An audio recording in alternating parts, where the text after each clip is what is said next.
Hello there, good afternoon. Welcome to Women at the Front Line. I'm delighted that you are following us and you have tuned on to get inspired on this program.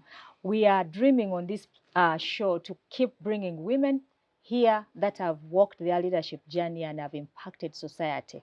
And of course, as we dream together, we are envisioning a Uganda that has parity in leadership spaces.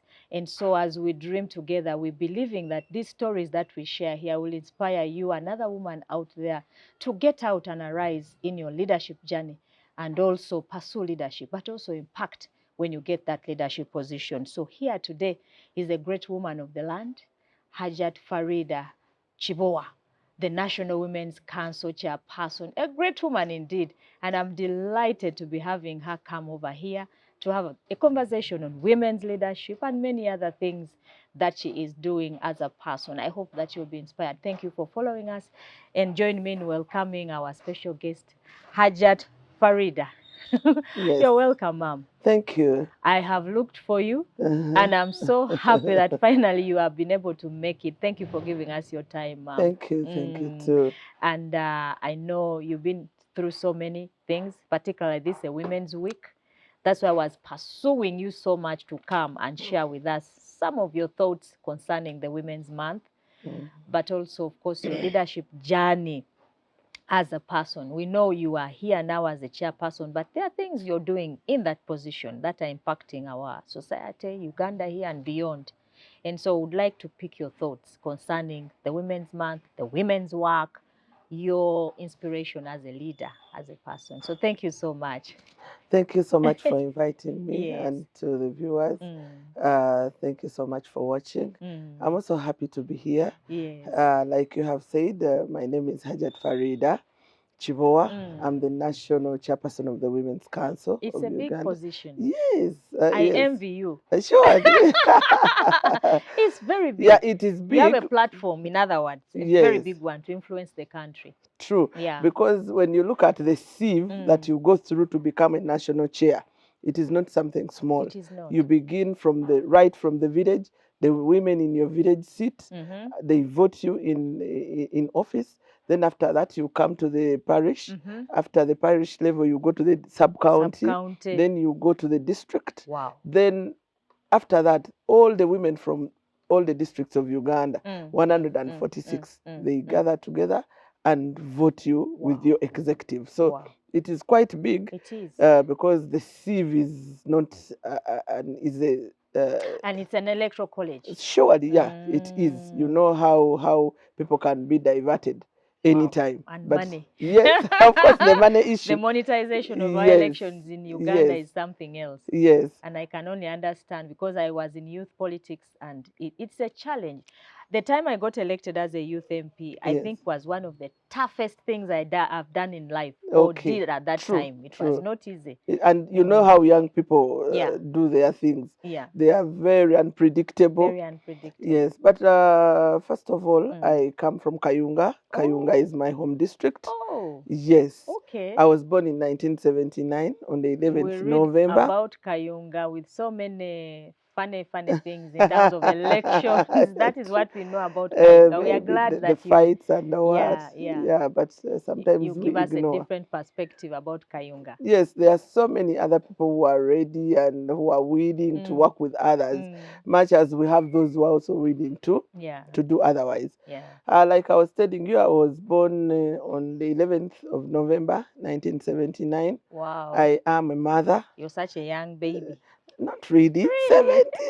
It's very on the fourth floor. Recently. No. It is the fourth floor. It's wonderful to be on the fourth floor. Yeah, that's where you are able to see life at a different perspective. True. I am a mother. I have a bachelor's and a master's. Yes, in public administration. And of course, I have worked in different places. I started my journey as a chairperson of NRM in my village.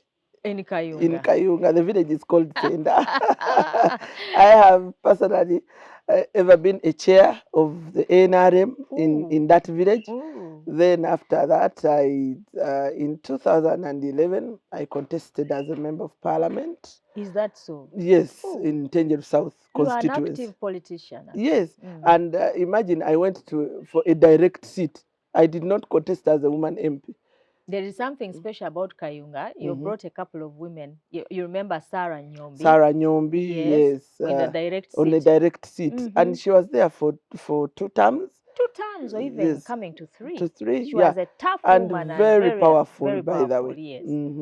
Then I missed out narrowly in the NRM primaries, and I didn't go back as an independent, or I didn't divert. And so I was picked by the president himself, and he was asking, why didn't you win? What really happened? Then I was like, we talked at length. You know, the challenges. Who is now there? Honourable Sanja is the sitting MP now. Yes. But by that time, it was Honourable Tom Kaziwe, the one I contested with. You remember that powerful man who was a park committee member? Okay. Yes. I don't quite remember, but yeah. So after that, the president picked me, and we discussed a couple of issues. And he was asking me, why didn't you go through? How many votes did you get? And I didn't know why he was asking me that. But of course, I think he was He's very interested in women's politics. And he was asking me, why did I choose to go for a direct seat? And I had my reasons. So after my meeting with him, it was a week after, and I was pronounced the RCC Kampala. Yes. In charge of Nakawa. Yes. In charge of Nakawa. Challenging position. Yes, and it was really challenging. And when they read my name, I was like, wow. I've never been a soldier. How will I do this? But really, you don't need to be a soldier to go for this position. And it really gave me a lot of experience. So you were in Nakawa for how long? I was in Nakawa for 2 years. Okay. Yes, that is when I was again posted to the NRM Secretariat to head the women's desk. I was there for some 5 years, and it was really good experience that I got a chance to interact with so many women from all over the country. As the head of the women's desk, I was really in charge of the Women's League. And I remember the Women's League National, when they were conducting elections, I was at the top of the game, and it gave me good experience. So when I was still there, the Women's Council came up. Yes, for elections. So after about 15 years, 15 years having no women councils. Of having no women councils, leadership elected. The secretariat was there, but the leadership was not there. The elected leaders were not there. So I saw a very good gap, and I was like, oh, what should I do? They told me, you have to go down to the village. I said, just going back to my village. The women welcomed me, and they prayed for me. Every stage that I went to, they were praying for me, because I was telling them that I want to be the national chair. To the national level. Yes, and by the grace of God, I made it. Of course, you had the exposure of being in the Women's League. Yes. And the Secretariat. Yes. And the structures are largely NRM. They are largely NRM, but in the Women's Council, you find that it is somehow different, because we have women from other political parties that contest in the Women's Council.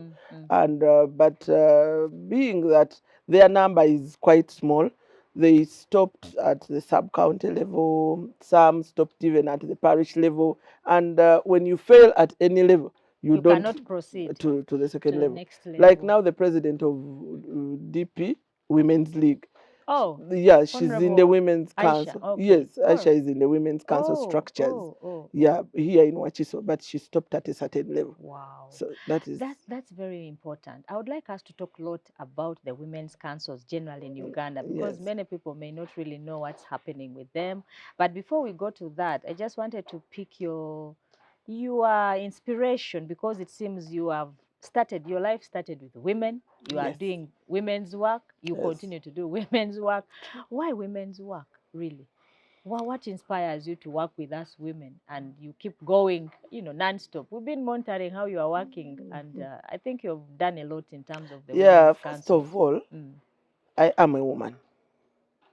And one thing I came to realize that women, irrespective of your status, we are the same. We are the same. We are the same. The challenges that I go through are the challenges that you're going through. The challenges that an ordinary woman, the one you would think that she's very ordinary at the grassroots, that she's going through. Like, for example, if it comes to labor ward and labor pains, we all suffer, and some of us even fail to push. Yes, and you go for a Caesar. So we have so many challenges, and sometimes those challenges need money. Sometimes the challenges that we have don't even need money. We need to just talk. I call you and tell you that, my sister, you see, this is the problem. Last night, this is what happened. This is what's happened, and you can guide me. You can counsel me. So we need to keep together as women, because we know when it gets to being married, what your husband is taking you through might be the same issues what my husband is going through. So I really love women, because we need to see us moving from one step to another. And by the way, let me tell you, if a woman achieves, if you achieve, it is for all of us. First of all, even the family, the neighbors, everybody, the community, because we are mothers. You're right. And I have seen, and as a Muslim woman, by the way, I grew up seeing my mothers, 4 of them in the same house. Living together. Living together. That's a discussion for another day, actually. I don't know how mothers of that time managed. I'm telling you, those are strong women. Difficult. Yes. If you talk about polygamy in our time now, I think women find it difficult even to share, really. So much. You find that your co-wife is 100 miles away from you, but you're dying. Still, But who are those women who produced children under the same roof? Those are heroes. So I was like, how did they manage? So I came to realize that at the end of the day, we are women. That is how I came to love working for the women, talking to the women, and I have really talked to my women, to all the women. If I get a chance, I speak to them. I give them all the ways on how to manage ourselves as women. And when it comes to economic empowerment, we need to have money in our pockets so that we can reduce on the cases of GBV, on the fights, because you find yourself asking for soap, and the man now will go for you. Yeah, and they get tired. Sugar, and they get tired. School fees, if a man is not around, you can bridge that gap. Wow. Yes, because sometimes they also don't have money. I came to believe that some men don't have money. Pressure, especially those who have more than one. I'm telling you, you mount a lot of pressure on him, but when you look at him, really, you come to find that he does not have money. So I really talk to women, and as a vulnerable group, we need to put ourselves together so that we can. Of course, now I'm talking to the National Women's Chairperson, and I know that the topic of women is really dear to you in your heart. But there is now this argument that is coming around. Women, you have done a lot for women. Why don't we now, we need to tilt the balance. The women are focusing so much on the women, girl empowerment. We have left the boy behind. We should do something about that. What is your take on that? Because I feel it is a misdirected argument. Because I think the women have not even achieved what we are anticipating as a women in terms of empowerment, equality, and all those issues. Yes. Yes, true. We as women, we still have so many challenges. But now we are looking at the causes of the challenges. We have really talked to women. We have really prepared women. But at the end of the day, some of the targeted solutions, we have not achieved them. At all. Why? Then it takes us back to the drawing board, and we ask ourselves, what is it that we have not done sufficiently? That is still putting us at a level that where we don't want to be. Then we came to realize that there is a group that we have not targeted. Ah. Those are the men. And especially now we begin with the young boys. We go back to the family. As we are growing up, as girls in our families, we put a lot of pressure on the girls. You do this, you do this, you do housework, you have to prepare, you have to walk like this, you have to Behave you have like to be this. clean. Yes. And when it comes to the boy child, you ignore. Then as this boy is growing up, he knows that me, I'm not supposed to do anything. I'm a man. I'm a man. I'm He trained to be a grows man. with his wings. So we are going back. This is taking us back to the drawing board to see what is that gap that is left that we need to bridge. So that is why we are bringing and we are encouraging to bring our interventions, yes, to focus to on the also to focus on the boys. child. Yes, because we are preparing the girls, but we are not preparing In the other future words, what you're husbands. saying, we are not taking away the interventions from girl or women empowerment, but we want to bring on board the boy Yes, to understand, the men to understand what this really means. yes, for because them. at the end of the day, when these two people grow, they are going to stay in the same community, same houses. You prepare your girl. I don't prepare my boy. At the end of the day, we go for a wedding. A clash of empowerment. And you find the girl is facing a lot of challenge in the house. In the house with a very unprepared husband. Could it be the explanation of the so many divorces right Yes, now? Probably. yes. Over the 20 years, 30 years, women look at life in a different perspective. Men are still stuck in the True. other social, socially they want to constructed behave world. like they are not human beings, because that is the way, that is how they grew up. So we are now tuning to them. We are now focusing on them, and to tell them how they should behave. How we are trying to make sure that we prepare them as better future husbands. Yes. Wonderful. I'm not going to ask you challenges yet. I still want to pick your work in terms of the women's councils. First of all, there are people who think women councils are just for women in NRM. They don't benefit the women outside. I don't know what you as the chairperson, are you working with all women of Uganda? Are your interventions focused on women who are subscribing to the NRM party only? Thank you so much. And by the way, that is a very good question, because that is what people think. But of course, taking you back to the law that gives us the mandate, the National Women's Council Act. The act is very clear, and many people have not had an opportunity to look at that act. But this act was established by Parliament. You're a former member of Parliament. 93. 93 with the Youth Council. Yes. And our roles are very specific, to bring all women of Uganda together, irrespective of the political party and religion and status and everything. And of course, you remember we used to be, we used not to vote in our respective political parties. But when we went into a multi-party system, we started every elective position, you compete. And this is what people say, that NRM, it is only that NRM dominated. But like I have told you, even the women from other political parties are in the Women's Council. But by the time, fortunately or unfortunately, by the time we reached the national level, we had painted the whole country yellow. That's where people pick an issue with the councils. They are saying these councils are for NRM government. They are but not also, but this is a government structure, typically a government structure that does mobilization, advocacy, lobbying, and it does a lot of things. But it is not true.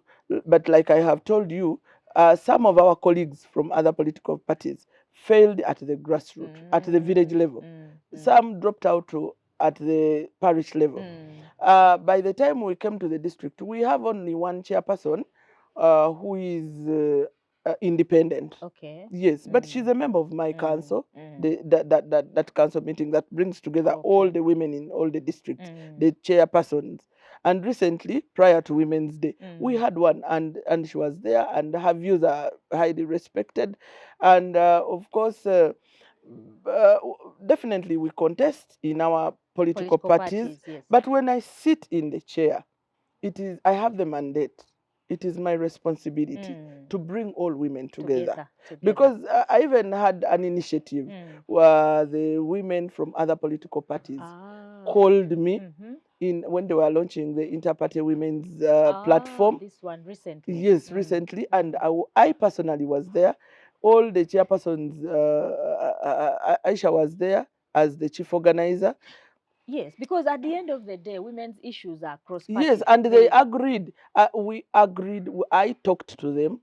I advised them because they were talking of issues like Women's Day. That Women's Day is for NRM. No, Women's Day is our day to shine as women of Uganda. To celebrate. To celebrate and reflect. Count, talk about the challenges, the achievements, and the way forward. What more needs to be done? Yes. Yeah. It is not NRM. The NRM Day is celebrated on in January. Yes. 26th. Yes. And when it comes to government programs, I encouraged them. And actually, they were very happy. They said, "Oh, this is good," and they really liked my presentation because I told them that you are leaders in your respective parties. But then your role is also to develop others. How are you going to develop others when you yourselves, you don't know what is available? You can't get for them anything. You can't. Now the parish development model is here. WEP, Emioga. Just go and tap into those government programs. And good enough, the NRM government has never come up with a program that is specifically for NRM. And I have seen so many people from different political parties benefiting from the government programs, and so many NRM people are just there lamenting. It is just knowing that the government program is here. It is for all of us. It is for all Ugandans. And so I was encouraging the women from other political parties to tap into these government programs, especially the leaders, to lobby. Because even in parliament, you've ever been in parliament, you know what happens. If the Minister of Agriculture is giving out like cereals and what, they give to everyone, MP. Do they say that no, or if these are not going to benefit? They benefit. Maybe that points to the challenges, Hajjat, that you have to deal with, to mobilize other women, encourage them from across parties to participate in government programs. I have started on that, and I'm happy that those women are very positive. They are very positive, and we have worked. And even when the Ministry of Gender launched the Women's Leaders Forum, they were invited, and their views were aired, and they were highly respected. That's very, very important. Yes, they were equally represented very well. Well, I would like you to engage more on the issue of women councils. Some people seem not to know, because then the women councils have been redundant. Yes. And I think for 15 years they were not functional. True. And that's a very powerful platform. If it was really utilized, we could achieve so much through that council. Yes. What have been your highs and lows, downs with like you have said, Honourable, when I came in the Women's Council, I came at a time when the councils were not functional. Non-existent. 15 years you enter in an office. Yes.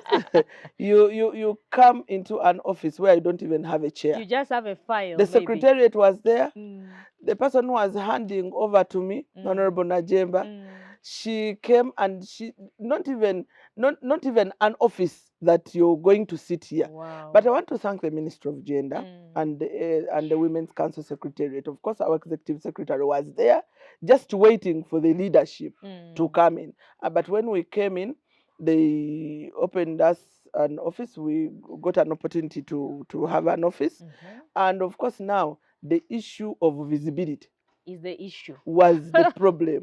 Visibility. What are you doing? Yes, people don't even know the Women's Council. And when we seem to see you only celebrating on international days. On international days, and they say, where have these women been? What are they doing?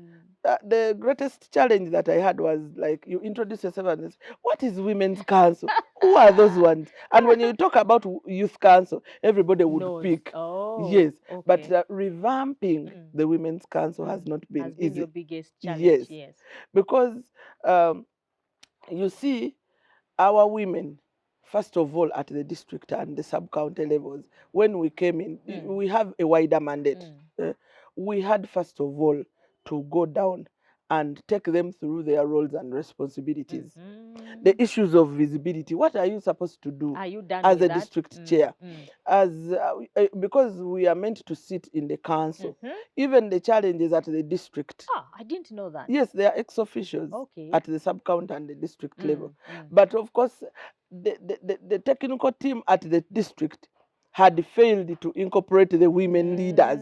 You see, we have the women councillors and the women council. That is now where the problem is. So the women councillors had already taken up the responsibilities of women council. So by these ones coming on board, it was a big challenge. But Hajjat, we need that space. We need more women. Yes. We are talking of parity, and yet we are not utilizing that. But how we many have women we have tried. We have tried, because even the minister had to write, the permanent secretary had to write to the cows, and we are really trying. But now the challenge has been also a very big challenge, has been on the budget. The budget has been a big issue for all these independent small caucuses, youth council, disability. Everyone is facing the same and of course, I'm very happy that this time round the Fountain of Honor pronounced himself, and he was very clear. He said women councils don't have money.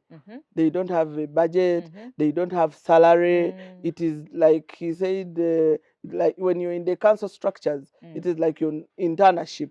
You learn how to speak, you learn how to do certain until you graduate to another another level. So this natural work has not been easy. Yes, it has not been easy. So we have really labored, but at least we have managed to train all the district chairpersons. We have trained all the five of the sub-county. The beauty with Women Council, before you come to the executive of the district, you must have been a chair somewhere. So there's in a connectivity. Yes. Yeah. So now we now want to go to the parish, because the parish development model committee is going to the parish, and yes, women need to be prepared. Yes, to tap into this money. Yes, and good enough, the PDM, the parish development model, has they agreed that the chair of the women council, not the councillor, sits on that committee of the PDM, the parish development model. So we have now started, but you see, in a quarter, we can't even do 10 districts. We do like 5 in a quarter. And our prayer is, if we can be given an opportunity not to be interrupted with the trainings. But also the elections. The elections. Oh yeah, yes. that one we need to talk more about. We don't need any interruptions. I remember for us, our act talks of 4 years, but all elective positions have to run for 5 years.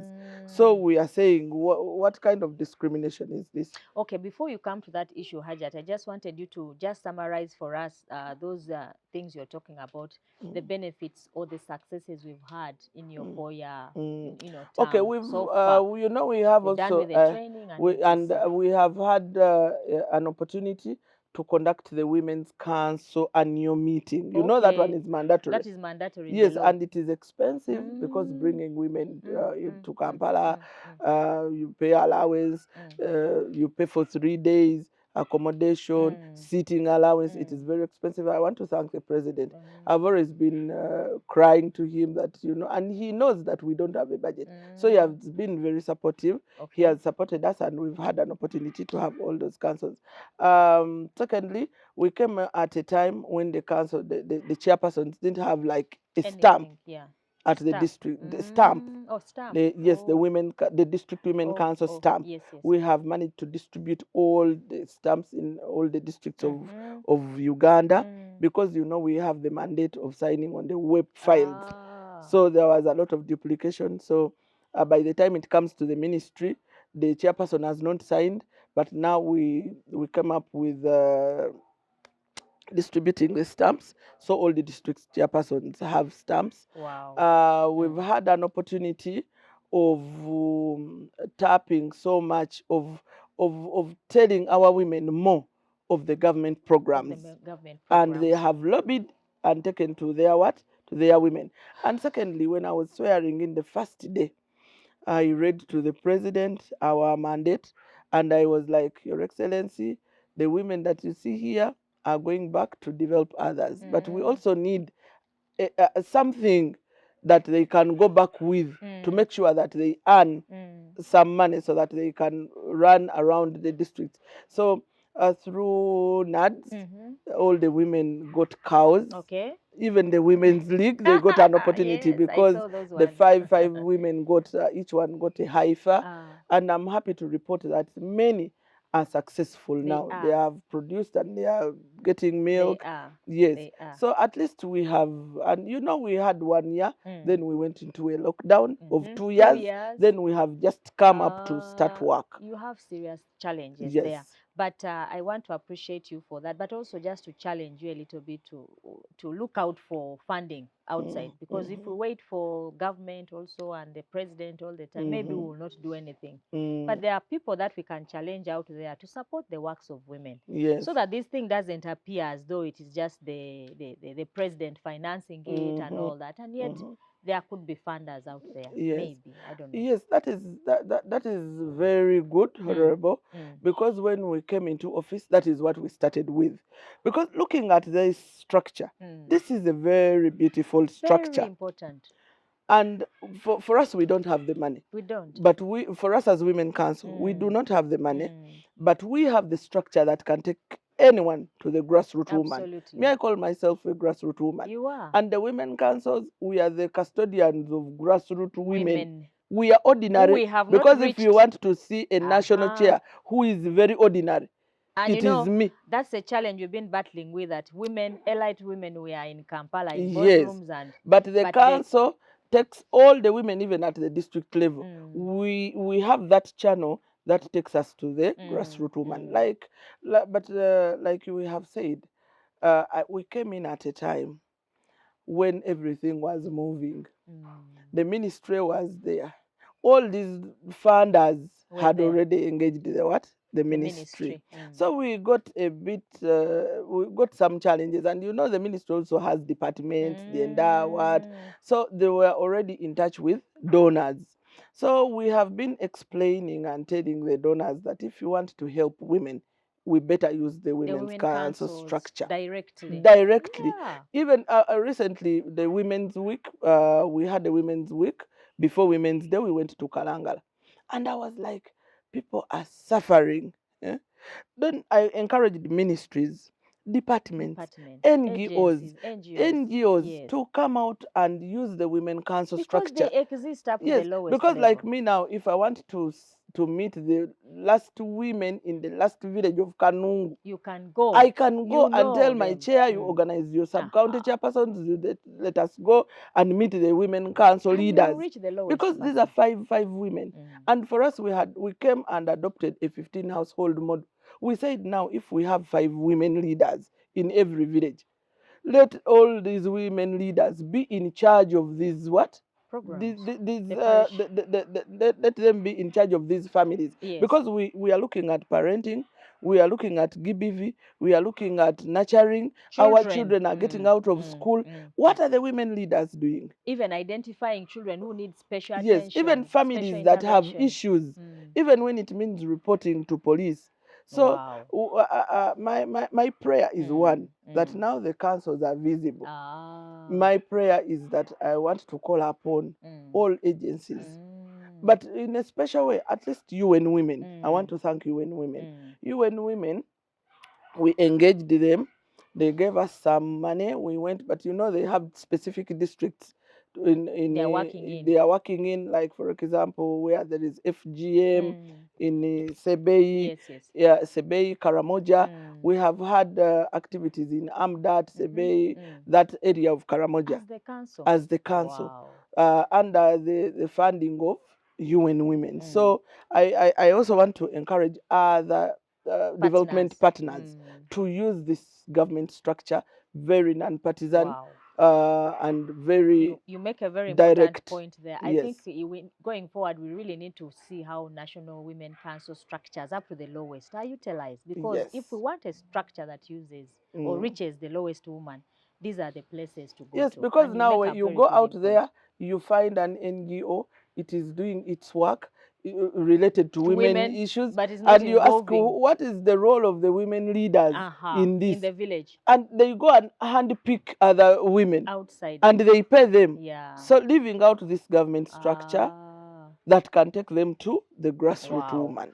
Of course, that is a challenge that you need to address going Yes. forward, how to make yourselves relevant and appreciated, and of course, fundable, as a structure of government, but working with everybody. Ministry of Health gives out nets, but they use other people. Other people completely. But who know, these are the women leaders. They are the ones who know the pregnant women. They know the families Which that have are, like young children who need nets, but they are not involved. Wow. So we need that involvement. I don't know how we are going to be. We need to make, I don't want to say a lot of noise, but we just need to let the donors, the ministries, the MDs engage. know the beauty with women council structures. Okay, that's very, very important. And I'm sure that as we continue to go forward, we'll keep engaging with you and the other women in the system for these systems to be utilized, the structures to be utilized. So much. But you raise an important issue concerning elections. I'm hearing you talking about them, and I actually thought, let me invite the chairperson to come and talk about this matter.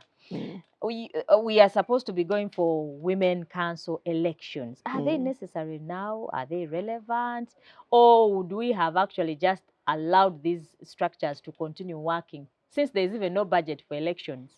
Since there is even no salary. But of course, the Electoral Commission will tell you that for them they are doing what they are mandated to do. But they can still be guided. Yes. Like I have told you, which accountability do we have to give to the women right now? 2 years of COVID of and lockdown. Then but that one cannot be also a justification for not having an election. Okay. But I know, as the fountain of honor and Parliament and anyone else, they can come in. Basically, Parliament. Yes, can come in. they can come in and really say that, are we ready? If we are ready, let's go for it. First of all, there is that touchy issue. Elections are 5 years for all, I think, elective seats in this country. But yes. why? But why for the women? That has never changed. It has never changed. And who could have changed it? There was no leadership. We have just changed it. But they are saying the law cannot start with us. So that is now the issue. But I remember they spent 15 years without voting. Electoral Commission was there. Yes. What was the justification of not voting by then? So if they have decided to go for elections, we have no choice. We are ready. We can go for elections. But I don't think that it is really relevant. I heard the president some time back said LC1, that money is not there. It will go into construction of roads. Now where is the money for women Are you going not to due come? for elections with LOC1s together? The LC1s are going to be elected. Their term of office is ending next year. And yours? But remember, we were elected at the same time. Yes. But ours is ending this year. And the Electoral Commission has released the roadmap. For elections. The one for LC1, it is next year. So we were like, why don't we be added that 1 year so that we align our term of office with the other one. The LC1. Yes. That's important, chairperson. And of course, I could propose that you work with the women in Parliament to raise those concerns on the floor of Parliament. I think it's doable. Yeah. Yeah, because the ones they suspended elections over 15 years. This time round, there is no need even to have an election if not necessary, if the money is not there for LC1s. But we don't know whether the Electoral Commission has money, but of course for it is doing its work. Yeah. But we don't know whether they have the money. But what I read from you is that these councils are becoming very, very strong and relevant, especially as government is moving towards taking services to the parishes. To the parish, yes. To the village level. And I think that is what everyone is warming up. Absolutely, absolutely. That's very, very important. But under the leadership of Hajjat. So you want to say you're going back for elections? Definitely. Yeah, I have just started. You leave a baby like this. I expected you to go to Parliament. Parliament is 2026. It's still far off. It is still very far. Parliament, and not necessarily that everybody has Must to be go in to Parliament. Yes, you can still serve. Not really. And you know, when you take up this leadership position, the members of Parliament in your district might feel very uncomfortable, thinking that anytime you're coming to remove one of them. But may I have a bigger dream, by the way? Yes. Not everybody should be in Parliament. Okay. Yes. All right. Can we talk about the Women's Week? Of course, we have just come from Women's Celebrations. I am delighted that I'm hosting the National Chairperson. The theme, you know, as it has been, breaking the barriers and all that. Barriers gender equality bias, today for a sustainable tomorrow. Absolutely. So we have been trying to take stock of where we have come from. Can we even say we have gender equality now? How far have we come in terms of Uganda? You know, just taking stock. What can we celebrate and say we have achieved as a country? But also, what can we say still has to be done?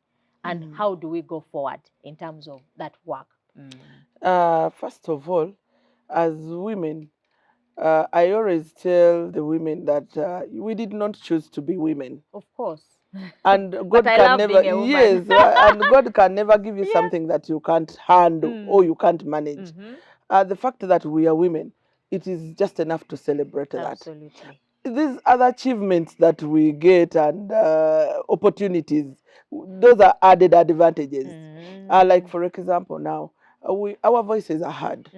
We come out to speak as women. All these structures, the Women's Council, all the women in leadership, the percentage that is given to, the favors that are given to the minimum women. 30, at least speaking out. Even the point at the university. Yes, we celebrate all those things because we are known to be a vulnerable group. But now we have come out to prove. So we have the voice. Yes, that we can speak, we can articulate issues, we can help, we can bridge so many gaps. But now, as Uganda, this time around, we need to celebrate. We've had women in leadership. But again, what happened recently, what the appointing authority did was we can't take that for granted, honestly for speaking. The Vice President. First, fine, we've had one, but again, giving us another one, and not an ordinary woman. I think she's a good choice for that position. Very good and very humble, and very articulate. And very aggressive. Yes, and when you see her, you think she's just a simple person, but when she speaks, so it was a very good choice. And when it comes to the Prime Minister, the first one in the history of Uganda. People were like some members of Parliament. I really looked at for these those who do men. not know the Prime Minister, they may think that she was a misplaced appointment for that. But the women who have worked with Nabanja anyhow, I think let's give her time. And she has proved already. She's proving to everybody that she's there and she's the Prime Minister. And she's not an office Prime Minister. She's moving to the grassroots people. She's helping. What is on my mind is that whenever a woman is appointed, there are all those questions that come. Is she capable? But when a man is appointed, I rarely hear people asking questions. All these ministers and that is the reason why I encourage women that the only thing that we need to do is to support our women. All the women that are in key position, decision-making positions, if she's placed there, we need to just give her our full support. Because when she gets the position, we celebrate it. And when a man gets the position, men don't celebrate it because they know they are supposed to be there. But a woman, when she gets a position, we celebrate. Now, like, for example, the 11th Parliament, they overwhelmingly voted for the deputy speaker. And they thought she could not manage. You see what is happening now. The speaker, we are praying for him, but this lady has bridged a very big gap. Imagine it is her first time. She has never been a deputy speaker, but you see how she's managing Parliament. Yes, we all need to support these women. All the women, be it executive directors, be it in commissions, but some women have a tendency of fighting and saying that, no, she will not be in that position. And that question is never asked to men. Is he capable to do what? Once he's appointed, it is just assumed. It is until you prove to them that you can do it. But why must we have to prove? Because we are women. That is just because we are women. But I thank the champion of affirmative action in Uganda, who has really stood his ground. And even if they talk for him, he continues to do what? To appoint more women. But and my question challenge, is, Honourable, because it seems like as a country we have achieved the 30, the minimum. Well, we are doing well, we are celebrating, but we've been stuck at that for the last 15 years. We're on 35%. When shall we reach parity? What more needs to be done? No, we shall. First of all, like I have told you, we need to support and prove that we can do it.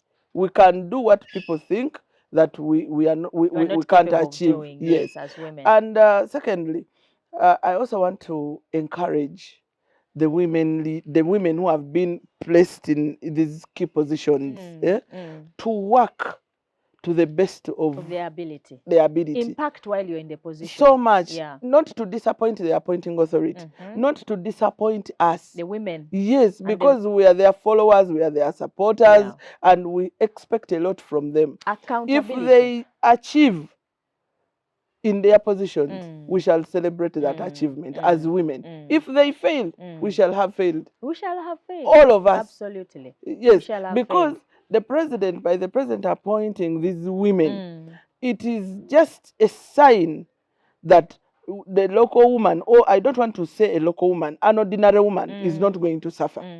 But they should know, like, first of all, let me begin with members of parliament, women members of parliament. The women members of parliament, I remember the councils used to elect the electoral colleges. Yes. And that was, I don't want to say it was the best, but it was good. Why am I saying that?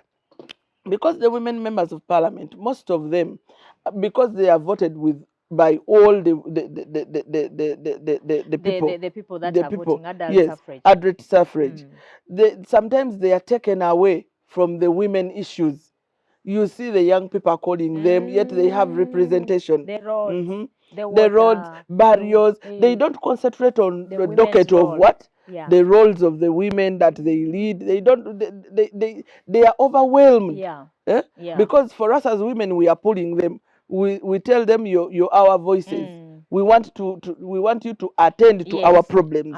But again, also the men are calling them. Yet the men have direct MPs who are ready to work on their on their issues. Absolutely. So I think the women members of parliament should put and focus more on the women. Because when the women are voting, they are women. For example, in the district, they say this is ours. This is ours. This is ours. For us, we are going for this woman. She knows our issues. But then after going to parliament, it becomes a different story. But because of the many demands in the constituency, you find the border guys on our woman representative. Because we want because he's a voter. But then going back to the women in these key positions, they should also, what should be at the back of their mind, they should also know that by them sitting in those chairs, they are working on our behalf. Yes, because we celebrate them. They must be accountable to the women. Yes, we celebrate them. If a woman leader knocks on your door, please open. Give me a listening ear. Let me tell you what is happening. Yes. Yes. What is happening to the grassroots woman? Because we want to see every woman shining because of the appointment of the vice president, the appointment of the speaker, the appointment of so many cabinet ministers, Minister of Health, Minister of Gender, and I'm happy that these are all strong women. Wow. But we need to see a change. Our women, when a woman makes an alarm, we should all come up and rescue. Yes, and of course, I have seen so many cases running on social media where men have now resorted to beating women like nothing. It's a big issue right now. Yeah, there is an increment of domestic violence across the country. Yes. Maybe the economic times. No, we should stand up and actually put our feet down. Yes, because it is really too much. You see someone beating a woman, plucking off the hair. Publicly. Yeah, publicly, and people are busy recording. No, No, but there has been an improvement in response. The Yes, moment they they record record it, it, true. police swings into action. Of Mhm. course, the challenge is follow up to see that he has really been convicted or there has been justice in the matter. Because sometimes they make that public, you know, affirmation that police is working, but at the end of the day, the perpetrators are not penalized in any way. He goes True. back and starts from where he stopped. Yes, Yeah. that has been Yeah. happening. So, okay, Honorable, I just wanted to pick your challenges in terms of the work that you're doing as a woman leader, you know, in this country generally. You have talked about women having the voice. We are the space also to lead. But what still needs to be done? What remains? What are the key issues you see going forward that we, as a country, we are yet to overcome in this work?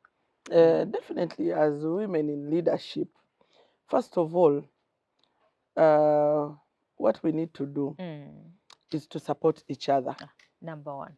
We need to support each other. Like you have called me, that please come and speak out. Yes. You're supporting me and I'm supporting you. Absolutely. Because there are so many issues that we talk about in regard to women and which keep us down. Yes. Secondly, we need to know that we have the same challenges.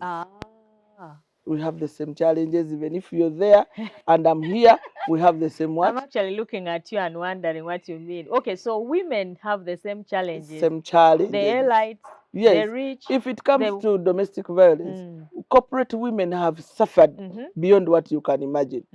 And it becomes very difficult for them to come out, like a CEO of a company, a bank, executive director, a commissioner. Yes. You come out and publicly say that member of parliament. A member of parliament, but they suffer. Yes. They suffer. So we need to know where to go. We need to know what to do. We need to support each other. Secondly, we don't need to pull down any woman by a fellow woman. We need to work as a team. If you see a challenge on me or a problem, please come and whisper to me. Remember, we're already oppressed by society. Yes, but now when you come out and you say, that one, she will not manage. What has she done? Well, you criticize her publicly. Absolutely. It is not good. It is not good. It is instead bringing us down. And people, and you know, when a woman gets a challenge, everybody will come out openly. You see, we told you. She won't make it. She won't manage. Even fellow women are just criticizing her. So we should know that we are women. We should not at any time attempt to pull any other woman down. We need to just whisper to each other. Whisper. Even if there's a problem, find a way. Find a way. Be you have to be your We don't expect keeper. to see members of parliament fighting on the floor of parliament. We don't expect to see ministers fighting. Yes. We don't expect to see women in the council, councillors fighting women councils, women councils fighting women councillors. Because what is the relevance of fighting?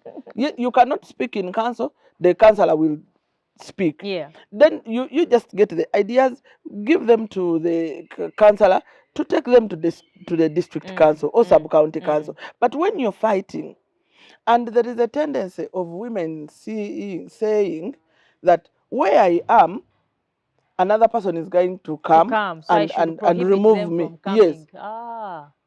Okay, now that even actually reminds me of this conversation we are having right now here on Civic Space, that we need to encourage more women to go out of the affirmative seat, because affirmative seat is the minimum. To increase on the numbers. Why? What is the challenge? Why are women not going out to the other general seats? Let me tell you what I went through when I contested on that direct seat. On the voting day, they were like, they were convincing my voters that one is contesting with the woman member of parliament. Not the men. This is for the men, and for the women it is the other one.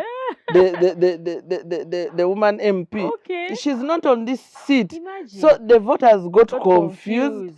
So I think men are not also ready to give us that space. No, but we have to fight for it. So we need to educate more people. And you find that in a district, the woman MP is not supporting a woman who is on a direct seat. Yes. Why? I really don't know, but as women, but I think it is, we are created like that. But at this point, we should fight as much as possible to know that if we fight as women, we can never achieve. But if we work together, we win together. Oh, wow. Yes. So I would love to see you more, Hajjat, with myself and others, going out there and telling women, go and stand in the direct seat. Definitely, and because we need educating the public itself and Yes. saying this is possible. A woman can lead here, she can lead as a woman MP, but also in She can be seats. LC1. She can be a general councillor from a direct seat. Yes. That's a conversation I would like to hear, or even people are saying we need to do more, engage in. So as women councils, I think that's very important going forward. Otherwise, the parity you're dreaming about, women council, no, it will not reach. Yeah, it will take us 100 years to reach parity if we do not take up other interventions, Madam Chair. Finally, I just want to pick your thoughts in terms of maybe what you'd like to see. Any thoughts? Inspire another woman in that direction in terms of leadership. What can you tell a young woman who is watching, who is like, yes, one day I should be a national chairperson. I should be a CEO of an organization. I should be, a leader in any sector. That is what we are creating this space for. So just a few words, thoughts, lessons. First of all, a young woman who is watching me, you have to dream big. They say it is also dangerous to overdream. No, you have to dream big. Secondly, you have to pray for that dream. But you have to start small. You have to know when to begin and how to achieve that big dream. Okay. Like I have told you, I started as a chair of NRM, a village chairperson of NRM in my village. Wow. And people were like, that's very small. And I was very young. That was 2009. Wow. In the structures. And of course, I started small, but I had a dream. You had a dream? Yes, I had a dream. I had a plan, and of course, I don't want to say that I had money. No, money doesn't answer everything. Yes, I didn't have money, but I had a very good heart. Oh. I wished others well. Good. Yes. And I was very positive. I was very quick. I was not hesitant to do anything. I would, if they send me, I go. Service of others. Definitely. I was very fast. Okay. And actually, when I came to contest, my family was like, we've never had a politician in our family. What is Faridah going to do? More of a woman. Yes. I had a husband. Then I got married. The man that I got supported me. Because I told him about my dream. The man supported me financially, morally, and everything. He gave me advice. Yeah. My family came together. They were like, she's going into politics. And others first said, no, for us, we are not politicians in here. This family. But the last day, they all came and gave me support because I was determined. Wow. I was so much That's determined. Yes, I was family very support is yes, also very I was important. very determined, and they saw that now, if she has decided to take that route, let us give her the support. They supported me, and when we lost, they were very disappointed. Wow. And they said, you see, politics, we have spent our money, we have given people, but they have not given us. But then when I said, but no, the president has, when the president appointed me, they said, hey, now Faridah is RSC. Okay. So what am I trying to say? You have to dream big, but start small. Be a prayerful person. Be a prayerful person. Have discipline. Okay. Have discipline. You know, as young girls like Urokoso, they talk this, they talk, they want those fights. Is the roots as out? a woman, I want to encourage young girls there. Don't let anybody touch your body. Yes. That's very important. Don't let any man touch your body if you want to achieve. Yes. Because in politics, you can find so many hurdles. So many hurdles along the way. And they are deceived that by having a relationship with any man, a certain man with power, that is the only way you can achieve your dream. No. I think that has been a strength on my side. Yes. Of course, when you want, when you come and you begin talking about those issues, I'll just divert you, but I'll make sure we remain friends. Live a life of integrity. Yes, Yes. we remain friends. But it's not just for young women only, even for women of our age, you know. Yes, but now we are looking at these upcoming. Yes. But now the men will use you and they will dump you. The moment a man uses you, he will dump you there and then. And if he doesn't use you, believe me, you remain friends. You remain friends. You remain friends. Be prayerful. Start small. Be focused. Learn more, because some of these things you need to have information. You need to have information. I saw last time I got a medal, by the way. You yes, did. I got a medal. Yes. On Women's Day yes. itself, yeah. Yes, and my women were giving me a lot of morale. Wow. That respect the people that you're working with. Because like for me now, I respect the people that I work with. Teamwork. I know them by name. I know them by district.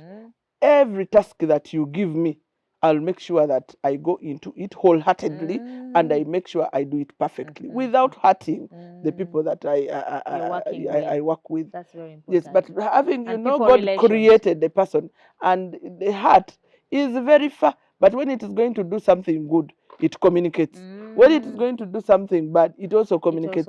So communicate to your heart, not to take you to a wrong direction. Yes. Wow, Hajjat, you have done us very, very well here at Civic Space. We are grateful that you are able to come and, of course, continue coming and sharing. We have this space to engage, and the public going forward, of course, needs a lot of information, needs a lot of civic engagement, and there are very many spaces. Yes. So this space we are creating is for us as women to voice our issues, as you said in the interview, that we have a voice. Yes. Let this voice be visible, but also let us use the space to highlight the issues that we need to reach out to the public, but also more importantly, to improve what we have not yet achieved as women leaders in the country on behalf of other women. Yes. So thank you so much on behalf of Civic Space TV. We want to appreciate you. Thank you so much for hosting. I know you are going to come back. Yes. There is a lot we have not talked about. In that position as chair, there is a lot we need you to address. Whenever an issue comes up, you come and discuss it so that women can get it better. We want to sign out from here to thank you so much, our listener, our viewer who has been with us up to now. We hope that you'll continue connecting, having the conversation with us on our channels, all our media channels, we are there. So we'd like to encourage you to have that conversation and hoping that you'll be inspired, especially the young women, the other women we want to come out to be leaders. Yes, arise and be a leader wherever you are, because leadership is our space. Yes, leadership is our right. It's our entitlement. It begins at home. All women are leaders. Yes. Thank you so much. Shalom.